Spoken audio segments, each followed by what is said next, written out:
Hello, everyone. Thank you. That was a very gentle start. We were hoping to fade the music and make it theatrical and fade up the lights and reveal the set. But as it happens with Zoom these days, this is how it goes. So thanks so much for joining us at Job Reset. My name's John. So to take us through the nuts and bolts, we have two people, and we're going to start with Yusuf Esak, who, if you do apply, you'll probably speak to Yusuf a fair amount. He often gets people over the application process. There he is. And then we'll hear from Lynette, who's the head of the MBA. Yusuf, over to you. I'm going to get straight into the structure of the MBA program. We have stage 1, stage 2, and stage 3. So I'm going to start you with the first year, which we generally call stage 1 because it doesn't automatically fall into a year. Now, the first 4 modules that you'll be going through is the MBA starter workshop, and then, of course, your operations, which is processes and systems, financial resources, and managing people. Now, I just want to talk to you first about the first module, which is the starter workshop. All of our modules throughout the MBA program is basically done for you, and you need to attend, but it's not compulsory. Although it would be exceptionally foolish if you don't attend these, because we have the best from around the world that come through for these workshops. But why am I telling you this? It's because that first module is the only module on the MBA program where attendance is compulsory. And the reason why it is compulsory is because that first program is where Henley goes under the notion that people that are coming through to us may have not been involved in an academic challenge or a theoretical challenge or for a while. So, and I know that when I talk to a lot of people, they're pretty nervous about getting onto the program and not sure about whether they'll be able to manage this program. So that first module is where we get you engaged. We fine tune your mind. We get you to understand your learning style, understand you as a person, and then be able to take you through or have you build up that confidence so that you can then be able to manage your MBA program. Now, the 3 modules that you see there, processes and systems, financial resources, and managing people, I just want you to quickly think about any organization, be it a 2-man department or a 2-man startup or a multi-million organization. What do you think would be the fundamental pillars that would hold up that organization? It's, of course, your money, your operations, and your people. Without these 3 areas or these 3 entities running smoothly and running in a streamlined process, you're not going to have a very successful company. And so we ensure that in your first year, you get that fundamental pillars right. And to help you with that, what happens is that for each module that you go through, you have these international faculty that come through. You have this mental stimulation, looking at concepts and models and ideas and having a huge amount of discussions with all the different movers and shakers in your class. And then once you get that mental stimulation, you go away for 1.5 to 2 months. And in that 1.5 to 2 months, you basically have to do an assignment. Now, the magic is that this assignment needs to be related to your workspace, your current reality, your area of interest.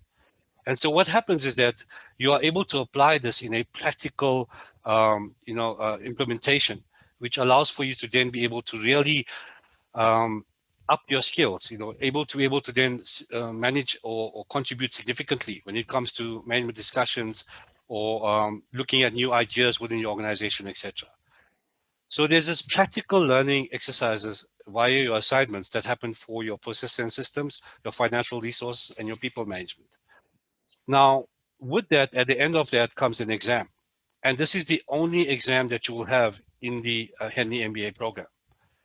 And the reason why it is so purposefully placed in the first year is that having gained expertise in your area of interest and your workspace and your current reality, you are then assessed in terms of being able to look at a different organization for your exam. And this is done in a form of a case study that's provided to you 2 to 3 weeks before the exam. And then together, with your group that you'll be allocated, there'll be lots of different perspectives and sometimes tempers flaring as well. I must warn you about that because people are tense and they all have different perspectives about this case study, this organization that we presented to you. And that's good in a sense because, you may not agree with the different perspectives, but they are there and it opens your mind even more. Now, once you have studied the case study and so on, you go into the exam where you have a 3-hour exam with 1 hour dedicated to your processes and systems, then a half an hour break, and then another hour dedicated to your financial resources, and then a half an hour break, and so on. And so you would go in to this exam, you would have a cheat sheet that you could take with you, look at all the favorite models and concepts that you learned whilst doing your own assignments for your own workspace. And then you would take that in, and then you would start writing this exam as if you were talking to the CEO or the senior management of that organization, and providing your views, your arguments, your debates about that specific case study or that organization. Then you would have the same happening for your finances and your people management. And then that would be the conclusion of your exam. Now, the block that you see there says research skills, that's to denote where we have master classes that are placed all across your entire MBA program. And these master classes, in layman's term, is tuition. And so you could upskill yourself in specific areas. Some of the master classes that we have is finance, because lots of people don't enjoy the number crunching too much or the accounting aspects of things. And that's almost like a mini finance for non-finance managers type of workshop. And if you miss one, you could always have join another one, because these are recurring master classes that happen throughout your program, and they are there to support you. So it's an optional master class which normally runs during the evenings or on weekends, and you can upskill yourself in those master classes. Now, one of the other master classes that I would advise you to go to is the research skills. Remember, as a master student, you are a researcher. Your entire assignments and everything that you do is about researching, discovering, exploring. And so you want to make sure that you are as an effective researcher as possible, so that you can get to be able to put together an assignment which allows for you to be able to research very, very quickly, effectively, and get the information that you require. So that's another masterclass that I strongly recommend that you should be attending as well. There are 2 personal development assignments that are expected of you. And just to tell you a little bit about the personal mastery and personal development side of it, together with receiving the best management and leadership skills possible with your academic faculty and so on, alongside that, parallel to that, is the option of being able to allow for you to become the best that you can be in terms of becoming the best self. And so there will be these personal development sessions that will be part of your program as well. And you would be expected to do these reflective assignments. And the idea behind these reflective assignments is for you to be able to look into self, introspect, and bring the best you out. So these will be marked by your UK facilitators, just as all of your other assignments are. But these would be marked not by giving you a mark for the personal development assignments, but rather advising you on where you are not doing with, or not being as deep as possible in terms of bringing out the best you. And so this journey goes on throughout your 2.5 years, where these facilitators are almost coaching you and directing you towards bringing your best self out. And if they feel that you are not where you need to be in terms of the assignment that you have done, they'll ask you to do it again and possibly again, okay? Until they feel that you are in touch with your inner self and bringing the best you out. Now, the 600 hours denotes the amount of time that is required to be able to put aside for your MBA assignments, etc. Now, if you had to break that down, it works out to at least 1.5 to 2 hours a day that you need to be spending. So if you're the early morning kind of person, you could wake up a bit earlier and do it in the morning. I myself, I'm more of a nocturnal person. My brain comes alive towards the later part of the evening. So I normally have a snooze after supper and then start working around 10-ish until 12-ish or whatever. I was speaking recently to an ESCOM executive, and she said that she likes to do these batches of learning every second or third day. She would have a 3 to 4 hour session. And the reason she said she likes that is because that first hour is where she kind of gets into what she's doing, reach that sweet spot of focus. And then once she's there, she wants to continue running from there. So whatever works for you best, you're more than welcome to be able to see what works for you, and that you'll also be able to gain in your MBA starter workshop and then use that. But it should average out to at least 1.5 to 2 hours a day.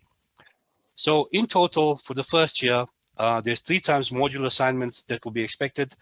That's operations, finances, and people management, and then 1 exam, which would then allow for you to pass. And then you have 2 time personal development assignments that you need to do.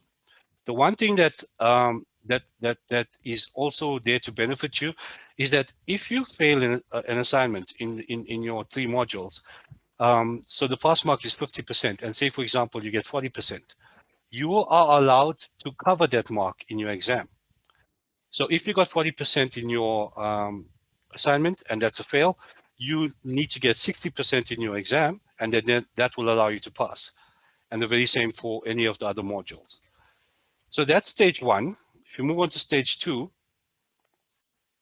so having gained the fundamental pillars and understanding the fundamental pillars of the first year, or of any business for that matter, what's the next obvious step? It would go in. It's about taking things to the next level, and this is what Jon Vlismas was talking about early on. That things start getting a bit more challenging in the second year, and so it's about taking the next level and moving things up to the next level, and that's where strategy comes into place. Then there's international business. You look at latest current international trends around the world.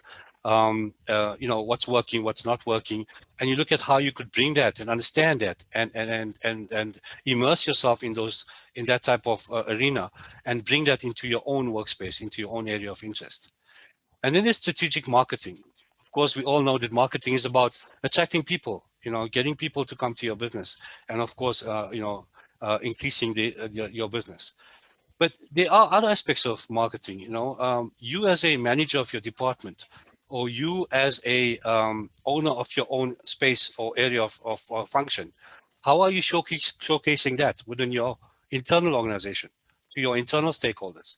Those are areas that you would cover in strategic marketing. And then last but definitely not least, the final module is reputation and responsibility in your second stage. And it takes one incident, it takes one situation, it takes one comment on social media for things to really go wrong for an organization. How geared up are you as a manager and a leader to be able to manage that? And those are the kind of things that you'll go through in reputation and responsibility. So again, there would be master classes that would be done for you in the second year. There'll be 1 personal development assignment expected. And then, of course, you'll be needing to spend, again, 1.5 to 2 hours a day doing your assignments. So in total, 4 module assignments that will give you a pass and 1 personal development self-reflective assignment. Now that takes you to stage 3, which is your last 6 months.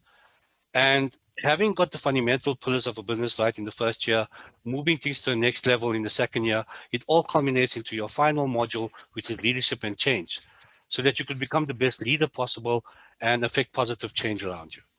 Okay. Once that module is completed, I'm going to skip management research and just go to elective. There's 1 elective that's expected from you.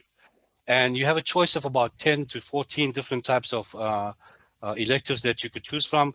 One of the exciting ones that people are always quite excited about is the international study visit elective. Now, that is where you would nominate yourself to go to a country that Henley would choose.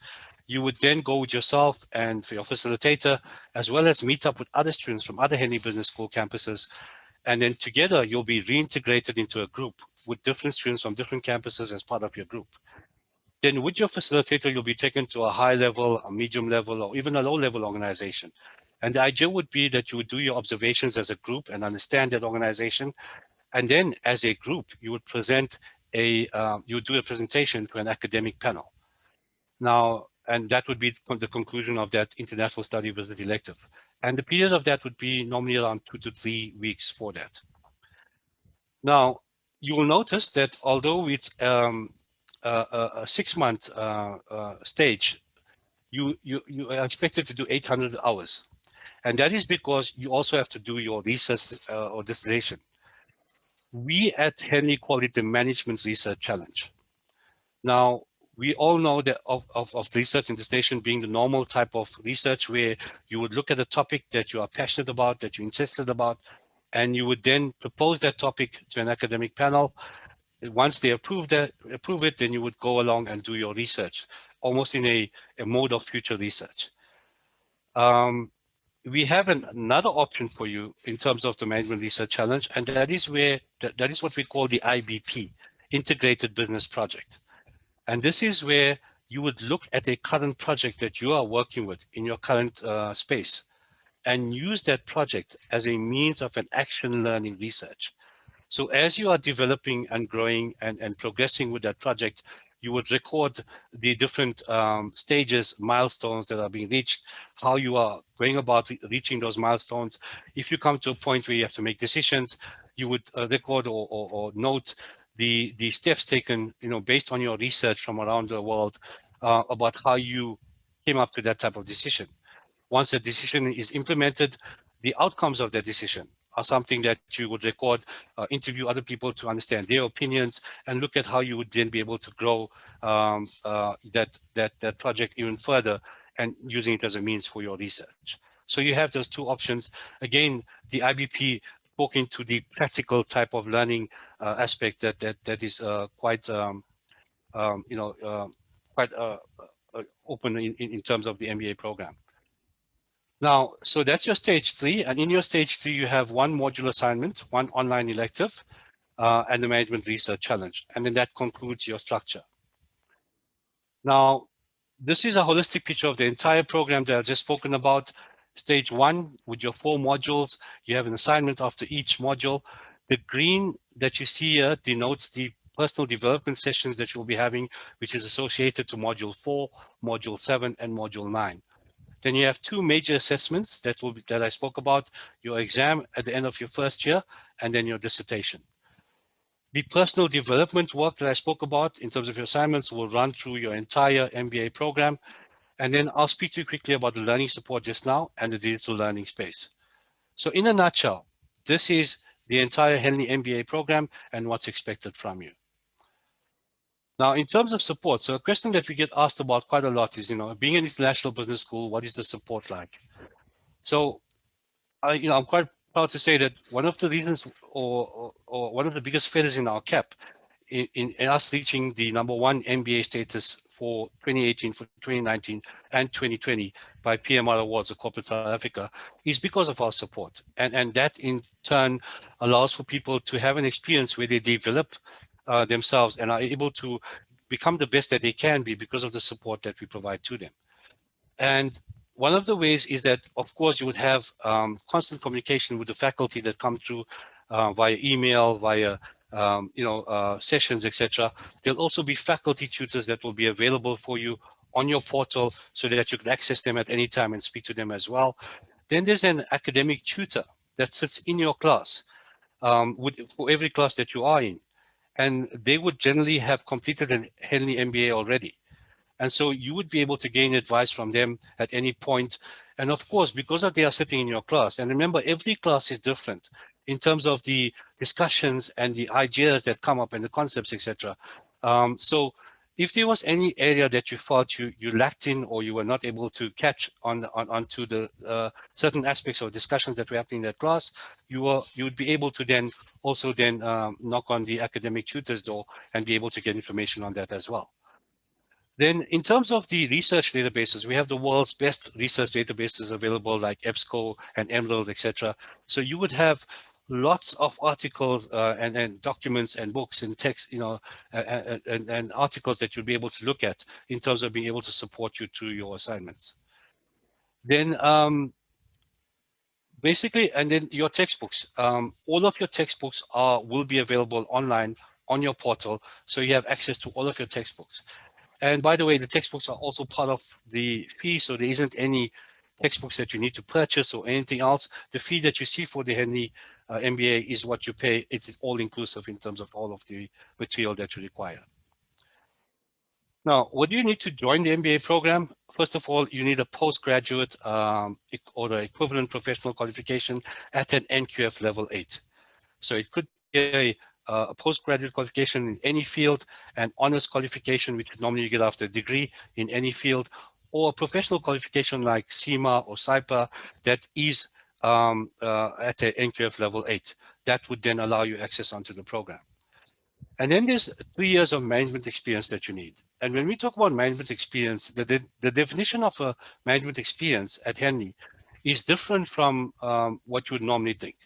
So the normal understanding of management experience is that you have people reporting to you, which then allows for you to be a manager or have management experience.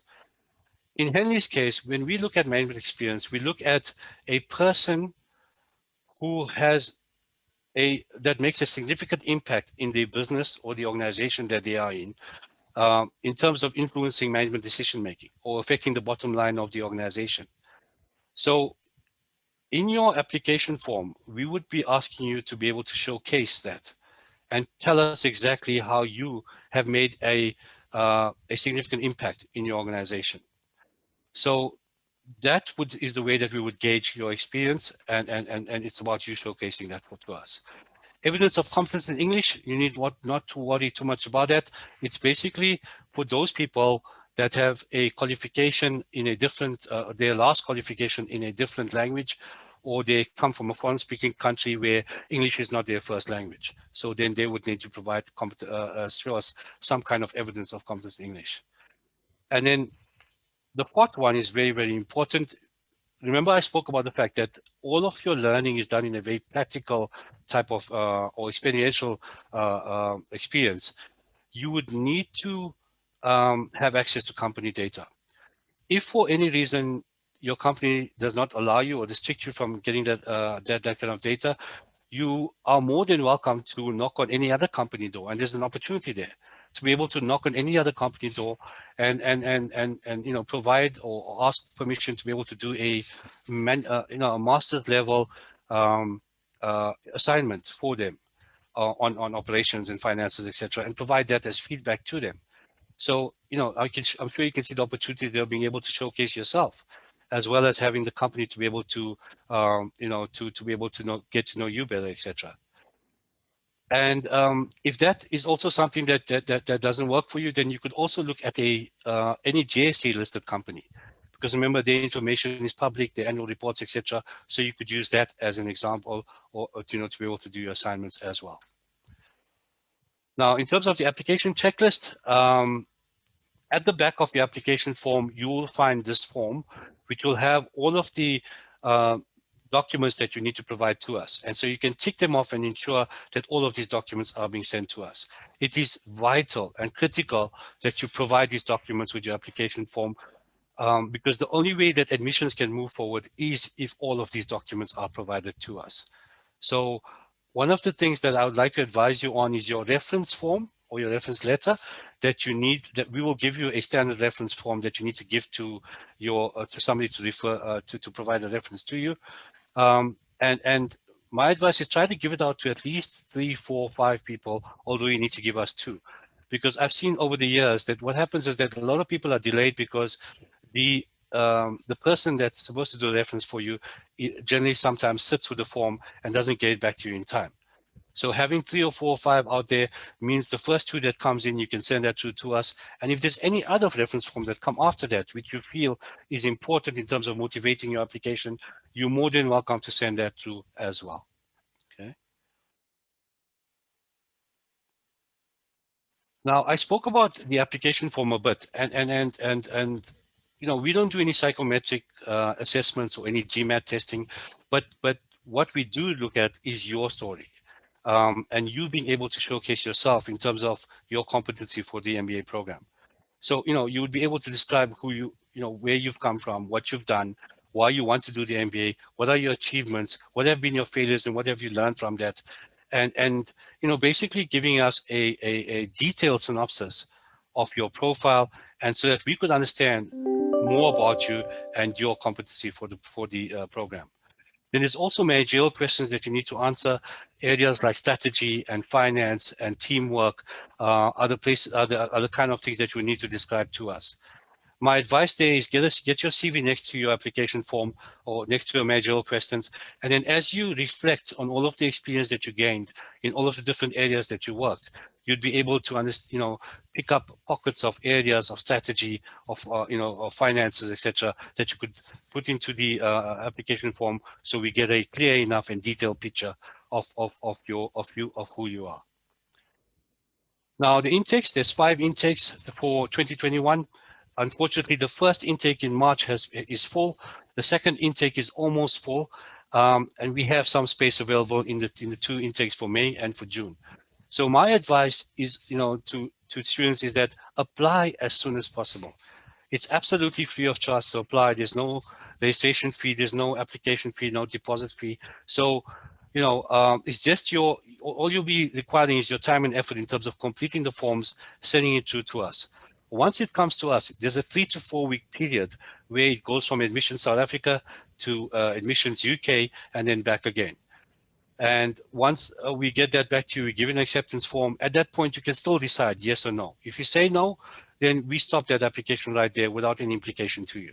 However, if you want to come on board, then at least you know that there's a seat available for you and that you are able to come on board.